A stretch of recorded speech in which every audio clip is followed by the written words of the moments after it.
ప్రతి చెరకు రసం తయారు చేసే యంత్రం రసాన్ని ఉత్పత్తి చేస్తుంది. కానీ యంత్రం ఆగిపోతే ఆ యంత్రాన్ని ఎలా రిపేర్ చేస్తారు? యంత్రాన్ని మరమ్మతు చేయడానికి ఎంత సమయం పడుతుంది? యంత్రంలోని భాగాలు ఎప్పుడైనా విరిగిపోతే వాటిని ఎక్కడ కనుగొనవచ్చు? ఇలాంటి అనేక సందేహాలు మనసులోకి వస్తాయి. మనం ఒక యంత్రాన్ని కొనాలనుకున్నప్పుడు ఈ విషయాలన్నింటినీ ఆలోచించాలి. మేము ఆర్క్ ఎక్విప్మెంట్స్ మా యంత్రాన్ని సరళమైన యంత్రాంగంతో తయారు చేశాము. వారంటీ ఉన్నా లేకపోయినా మేము సేవను అందిస్తాము.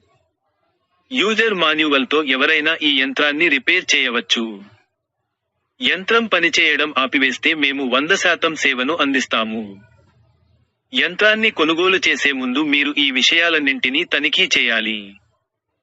AI ప్రతిస్పందనలలో తప్పులు